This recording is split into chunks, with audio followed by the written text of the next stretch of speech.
രാവിലെ എണീറ്റത് നമ്മുടെ രാഹുലേട്ടൻ്റെ വീടിൻ്റെ പുറത്തുള്ള കാഴ്ചകൾ കാണാനായിട്ട് ഞാൻ ഇറങ്ങി കേട്ടോ. അപ്പോൾ രാവിലെ ആ ഒരു സൂര്യനൊക്കെ ഉദിച്ച് വരുന്നത് കാണാനായിട്ട് ഇറങ്ങി. പക്ഷെ ഇന്ന് നല്ല മഴയുള്ള ദിവസമാണെന്ന് തോന്നി. ഇന്ന് വലിയ വെയിലൊന്നുമില്ല കേട്ടോ. അപ്പോൾ ഒരു തോടും പാടവും ഒക്കെ കൂടി ചേർന്ന ഒരു ഏരിയ ആണ് കേട്ടോ രാഹുലേട്ടൻ്റെ വീടിൻ്റെ ഫ്രണ്ട് ഭാഗം. അപ്പോൾ പിന്നെ ഞാൻ പല്ലൊക്കെ തേച്ച് ഫേസ് വാഷൊക്കെ ചെയ്തിട്ട് നമുക്കിനിയിപ്പോൾ ഫുഡൊക്കെ ഉണ്ടാക്കാൻ പോണം. അപ്പം ഞാനിപ്പോൾ തേച്ചുകൊണ്ടിരിക്കുന്നത് നമ്മുടെ മാമാർത്തിൻ്റെ ഫേസ് വാഷാണ്. എനിക്ക് ഭയങ്കര ഇഷ്ടപ്പെട്ടു. എനിക്ക് പ്രൊമോഷൻ കിട്ടിയതാണ്. പക്ഷേ എനിക്ക് ഭയങ്കര ഇഷ്ടപ്പെട്ടു അതിൻ്റെ ആ ഒരു നല്ല ഗ്ലോ ഒക്കെ ഉണ്ട് കേട്ടോ. അപ്പം ഞാനിനി അടുക്കളയിൽ കയറിയിട്ട് നമുക്കിനി ഇന്നലെ ഞാൻ മാവ് അരച്ച് വെച്ചിട്ടുണ്ടായിരുന്നു നമ്മുടെ പാലപ്പം ഉണ്ടാക്കാനായിട്ട്. അപ്പോൾ അതാണ് ഇവിടെ ഉണ്ടാക്കുന്നത്. അപ്പോൾ ആദ്യം തന്നെ കുറച്ച് ഉഷാറ് കിട്ടാൻ ഒരു ചായയും കുടിക്കാമെന്ന് കരുതി. പക്ഷെ പൊള്ളിപ്പോയി ധൃതിയിൽ കുടിച്ചപ്പോൾ എന്ത് ചെയ്യാനല്ലേ. അങ്ങനെ ഞാൻ അരച്ച് വെച്ച മാവൊക്കെ നന്നായിട്ട് പുളിച്ച് പൊന്തി വന്നിപ്പുണ്ട്. എനിക്ക് ഭയങ്കര സന്തോഷം. ഈ ഒരു കാഴ്ച നല്ല ഭയങ്കര സന്തോഷമാണ്. കൂടെ ഇതങ്ങോട്ട് ഇളക്കി കഴിയുമ്പോൾ നല്ല സാറ്റിസ്ഫാക്ഷനുമാണ്.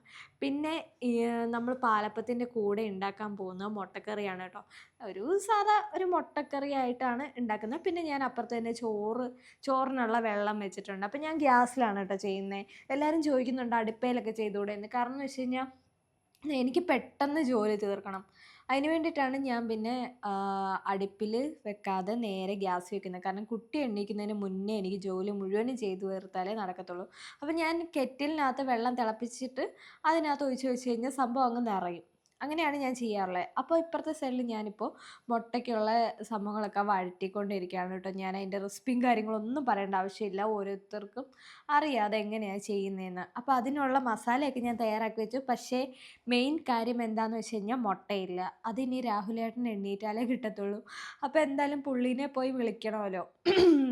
ഇപ്പോഴത്തെ ഇവിടുത്തെ പരിപാടി എന്ന് വെച്ചാൽ ചായ ചൂടാക്കി ഇരിക്കലല്ല. നമ്മൾ നേരെ ചായ ഫ്ലാസ്കിൽ ഒഴിച്ച് വെക്കുക. ആവശ്യമുള്ളവർക്ക് അപ്പം എടുത്ത് കുടിക്കുക. അതാണ് ഇപ്പോഴത്തെ മെയിൻ പരിപാടി. അപ്പം ഞാൻ പിന്നെ അരി ഇട്ടു. അരി ഒരു 3 ഗ്ലാസ് ഇട്ടായിരുന്നു കേട്ടോ. അത്രയ്ക്കുള്ളേ ഉള്ളൂ. എല്ലാവരും അങ്ങ് ഭയങ്കരമായിട്ട് കഴിക്കത്തൊന്നുമില്ല. അപ്പോൾ ഒരു അപ്പം ചുടാമെന്ന് കരുതി. അപ്പം ഞാൻ അടച്ചു വെച്ചിട്ട് കുറച്ച് നേരമേ ആയുള്ളൂ. പക്ഷേ എന്നാലും അത് പിന്നെയും പുളിച്ച് പൊന്തിയിട്ടുണ്ടായിരുന്നു കേട്ടോ. അപ്പം ഞാനതൊന്ന് ഇളക്കിയിട്ട് പിന്നെ ഒരു തവി ഒഴിച്ചിട്ട് ഞാൻ പിന്നെ അപ്പം ഉണ്ടാക്കി. കുഴപ്പമില്ല, നല്ല ക്രിസ്പി ആയിട്ടുണ്ട്. സൈഡൊക്കെ നല്ല ക്രിസ്പി. പിന്നെ കുറച്ച് കഴിയുമ്പോൾ അതങ്ങ് തണുക്കും. അപ്പം ഞാൻ മുട്ട വാങ്ങിച്ചിട്ട് വരാനായിട്ട് രാഹുലേട്ടനെ പോയി വിളിക്കുന്നുണ്ട്. പുള്ളി ഇപ്പം കട്ടിലേന്ന് താഴെ വീണതിൻ്റെ സൈഡിലാട്ടോ കിടന്നത്.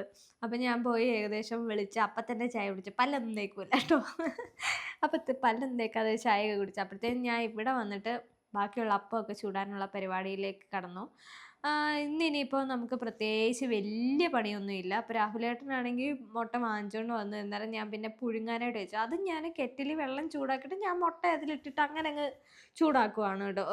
എന്തുവാ പുഴുങ്ങിയെടുക്കുകയാണ് കേട്ടോ ചെയ്യുന്നത്. അപ്പോൾ അപ്പം ചൂടാനായിട്ട് ഒരാൾക്ക് ഭയങ്കര ഇൻട്രസ്റ്റ്. പുള്ളി ഇങ്ങനെ കറക്കി എടുക്കുന്നതൊക്കെ ഭയങ്കര ഇഷ്ടമാണ്. അതിൻ്റെ ഇടയ്ക്ക് കൈയൊക്കെ ഒന്ന് പൊള്ളി. എന്ത് ചെയ്യാൻ ആവശ്യമില്ലാത്ത ഓരോ പരിപാടിയാണ്. അപ്പോൾ മുട്ട പൊളിക്കാനായിട്ട് ഞാനൊരു ഈസി വേ പറയാം. ഇതാകുമ്പോൾ നമുക്ക് അങ്ങനെ അങ്ങ് പെട്ടെന്ന് പൊളിഞ്ഞു വരും കേട്ടോ. ഒരു 2 തട്ട് തട്ടിയിട്ട് പിന്നെ നമ്മൾ ആ ഒരു സർഫേസിലിട്ടിട്ട് നന്നായിട്ടൊന്ന് ഇങ്ങനെ ഒന്ന് ഉരുട്ടി കൊടുത്തു കഴിഞ്ഞാൽ പെട്ടെന്ന് പൊളിഞ്ഞു വരും. നിങ്ങളൊന്ന് ട്രൈ ചെയ്ത് നോക്കണേ. അപ്പോഴത്തേനും എൻ്റെ പിത്തൂട്ടൻ എണ്ണീറ്റ് വന്നു. അപ്പോൾ രാഹുലേട്ടൻ എന്തായാലും അപ്പം ചുടുന്ന പരിപാടി സ്വയം ഏറ്റെടുത്തേക്കാണ് കേട്ടോ. അതുകൊണ്ട് ഞാൻ രക്ഷപ്പെട്ടു. പിന്നെ ഞാൻ അരി ഊറ്റി വെക്കാനുള്ള പരിപാടിയിലേക്ക് അങ്ങ് പോയിട്ടുണ്ടായിരുന്നു കേട്ടോ. ഇവിടുത്തെ അരി ഊറ്റി വെക്കുന്നത് വെറൈറ്റിയാണ്. ഇതാണ് ഇങ്ങനെയാണ് കേട്ടോ. ഇനി നമുക്കെല്ലാവർക്കും ഉള്ള ചായയും ഒക്കെ റെഡിയാക്കി വെച്ച് കഴിഞ്ഞ് ഇന്നത്തെ പരിപാടി കഴിഞ്ഞു. അപ്പോൾ ഏകദേശം ഇനിയിപ്പോൾ ഫുള്ളൊന്ന് വൃത്തിയാക്കണം, അതേ ഉള്ളൂ. വേറെ പരിപാടിയൊന്നുമില്ല. അപ്പോൾ അതൊക്കെ ചെയ്ത് കഴിഞ്ഞ് ഞങ്ങൾ നേരെ ഫുഡ് കഴിക്കാൻ പോയിരുന്നു കേട്ടോ. അപ്പോൾ നേരത്തെയൊക്കെ ഞങ്ങൾ അവിടെ റൂമിൽ പോയിരുന്നായിരുന്നു കഴിക്കുന്നത്. ഇന്ന് കാരണം അവിടെ ടി വി ഉണ്ട്. മെയിൻ റീസൺ അതാണ്. ടി വി ഉള്ളപ്പോൾ നമുക്ക് അവിടെ പോയിരുന്ന് കാണുമായിരുന്നു. ഇപ്പോൾ ബിഗ് ബോസ് ആയാലും ടി വി റൂമിലുള്ളപ്പോൾ നമ്മൾ റൂമിലിരുന്ന് അങ്ങ് കാണും. പക്ഷെ ഇപ്പോൾ ടി വി ഇല്ലാത്തതുകൊണ്ട് മാന്യമായിട്ട് നമ്മൾ ഹാളിൽ വന്നിരുന്ന് കഴിക്കുന്നത്. അപ്പോൾ കിച്ചണൊക്കെ ഞാൻ ഏകദേശം അങ്ങ് ക്ലീൻ ആക്കി ഇട്ടു കേട്ടോ.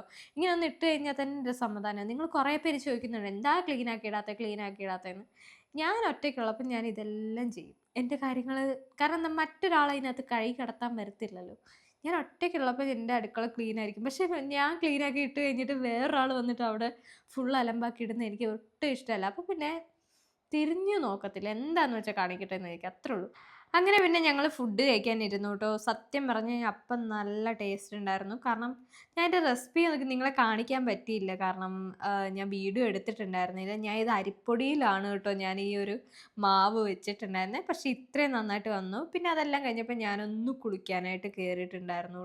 അപ്പോൾ കുറച്ച് തുണികളും കാര്യങ്ങളൊക്കെ കഴുകാനുണ്ടായിരുന്നു. ഞാൻ അതെല്ലാം ഇനി കഴുകിയെടുത്തു. ഞാൻ വെയിൽ പ്രതീക്ഷിച്ചാണ് ഞാൻ തുണി കഴുകാതിരിക്കുന്നത്. ഞാൻ ഇങ്ങനെ വെയിറ്റ് ചെയ്തിരിക്കും എൻ്റെ തുണി കഴുകാനായിട്ട്. പക്ഷേ വെയിൽ എന്ത് ചെയ്തിട്ടും വരുന്നില്ല. അതുകൊണ്ട് പിന്നെ ഞാൻ രണ്ടും കൽപ്പിച്ച് ഇന്നങ്ങ് കഴുകിയിട്ട് ഉണങ്ങുവാണേ ഉണങ്ങട്ടെ എന്ന് കരുതിയിട്ട്.